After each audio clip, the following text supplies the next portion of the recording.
বানাবো একটা orange cake, কিন্তু এর মধ্যে কোনো ফিলিং নাই। অরেঞ্জের ফ্লেভার আছে বাট কোনো ফিলিং নাই।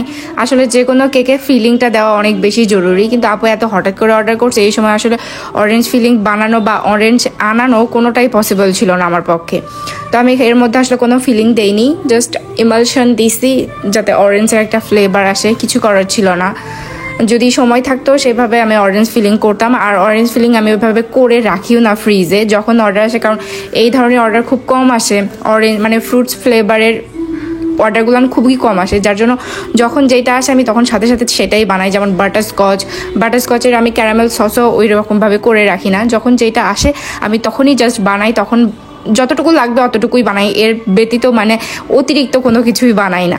কারণ এই জিনিসগুলো অনেক কম আসে, হয়তো যে একদিন 2 দিন পরে আসে তাহলে বানাই আসলে রাখা যায়। যেহেতু এগুলো মাসে দেখা যায় যে 2 বার 3 বার, তাও ঠিক নাই আসলে এরকম অর্ডার আসে, সেহেতু এইগুলো ফ্রিজে না স্টক করাটাই বেশি ভালো।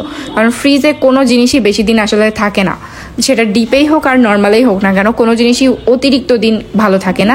তার থেকে ভালো ফ্রেশভাবে করে দেওয়াটাই আমার কাছে বেশি বেটার মনে হয়।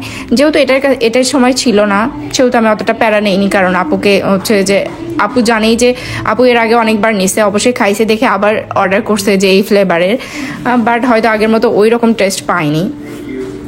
বাট আসলে ওটা আমি আসলে অতটা গায়ে লাগাইনি। সময় থাকলে অবশ্যই করতাম, যদি আগের দিনও বলতো তাহলেও আমি করে রেখে দিতাম। এটা যেহেতু একটা ভিন্টেজ কেক ছিল, আমার পেজেই মেবি আপু দেখছিল, আমি মাদার্স ডেতে বানাইছিলাম এই ডিজাইনটা।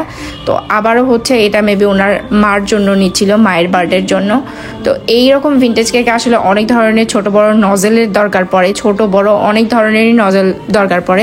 আপনারা ট্রাই করবেন নজেলগুলান প্রত্যেকটা নজেলের নাম্বার দেখে দেখে নজেল নেওয়ার, কারণ কোনো না কোনো সময় কোনো না কোনো নজেল লেগেই যায় কোনো না কোনো কাজে।